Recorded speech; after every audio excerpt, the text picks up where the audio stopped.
안녕하세요. 사회복지 종사자 위기 상황별 대응에 관한 성적 폭력 편입니다. 성적 폭력이란 이용자가 사회복지 종사자를 성적으로 괴롭게 하는 경우를 말합니다. 구체적으로는 신체적 접촉 및 성추행, 성적 스토킹, 이용자의 성기 노출, 강간이나 강간 시도, 성적 농담, 종사자를 성적인 면에서 평가하거나 지칭하는 성희롱 등을 모두 포함하는 말입니다. 그럼 시설에서 어떤 사례가 있었는지 한번 볼까요? 본 사례는 이용자가 처음에는 자녀와의 문제에 대한 이야기를 하다가 점점 부부 성생활에 대해 노골적으로 직원에게 묻고 성과 관련된 내용을 계속해서 질문하는 사례입니다. 이러한 사례가 발생할 경우 해당되는 관련 법령은 무엇이 있을지 알아볼까요? 이번 사례는 성적 폭력과 관련된 사례입니다. 이용자와 전화 상담 시 이용자가 종사자에게 노골적으로 성적인 이야기와 성적인 질문을 했을 때 종사자는 매우 당황하고 수치스러운 경험을 겪게 되실 텐데요. 이 경우 이용자에 대한 형사처벌은 성폭력범죄의 처벌 등에 관한 특례법에서 규정을 두고 있습니다. 성폭력범죄의 처벌 등에 관한 특례법 제13조는 자기 또는 다른 사람의 성적 욕망을 유발하거나 만족시킬 목적으로 전화, 우편, 컴퓨터, 그 밖의 통신 매체를 통하여 성적 수치심이나 혐오감을 일으키는 말, 음향, 글, 그림, 영상 또는 물건을 상대방에게 도달하게 한 사람을 처벌하고 있고 통신매체 이용 음란죄로 불려지고 있습니다.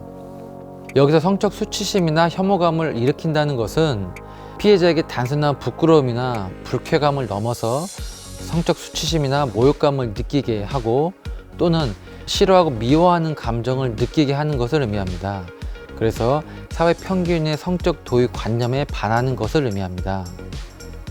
본 사례는 처음에는 이용자가 자녀 문제에 대해 상담을 진행했었는데 이용자가 자신의 부부 성생활을 너무 상세하게 이야기하면서 사회복지사에게 성과 관련된 내용을 이해하고 경험이 있는지에 대해 그리고 지속적으로 질문하였다는 점을 주목해서 볼 필요가 있습니다. 이는 이용자는 자녀 문제에 대한 상담이 목적이 아니었음을 알 수 있습니다. 그리고 이용자 본인의 성생활을 이야기하는 것도 듣는 상대방에게 수치심을 야기할 수 있는데 그것을 넘어서 사회복지사에게 성 경험이 있는지에서 지속적으로 질문을 하게 되면 종사자는 통상적으로 열린 마음으로 이용자를 대하게 되는데 이용자가 이러한 점을 악용해서 종사자의 매우 내밀한 영역인 성생활에서 추궁하는 것이고 이는 사회 평균의 성적 도유 관념에 비추어 보아도 수치심이나 모욕감을 느끼게 한다고 판단이 됩니다.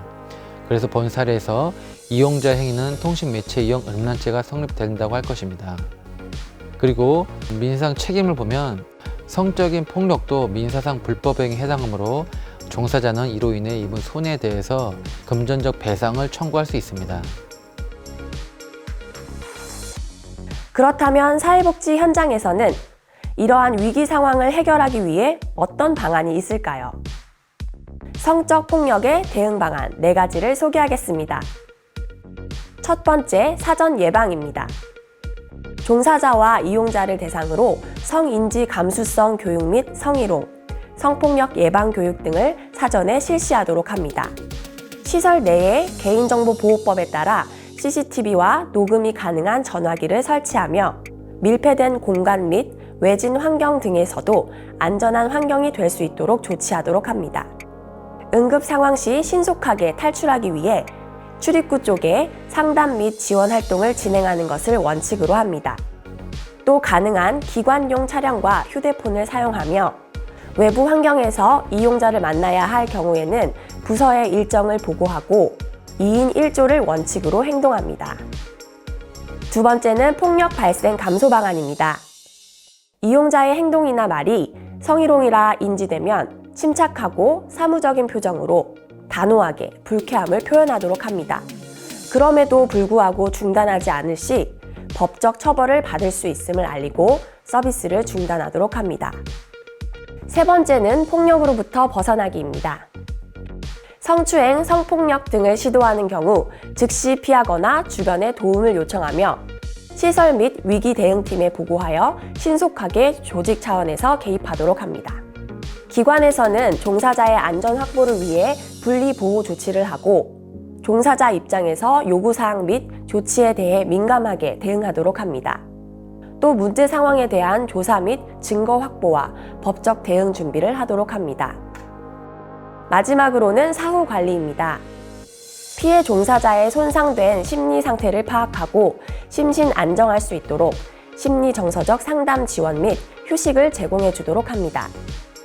필요시에 업무 전환과 휴직 등에 대한 고려를 하고 당시 위기 상황에 대한 증거 확보 및 조치 과정에 대한 기록과 자료 보관을 합니다. 지금까지 성적폭력 편에 대해 알아보았는데요. 안내해드린 성적폭력 대응 방법들을 현장에서 활용하면 좋겠습니다. 다음 영상에서는 경제적 폭력 편을 다루겠습니다. 그럼 다음에 만나요.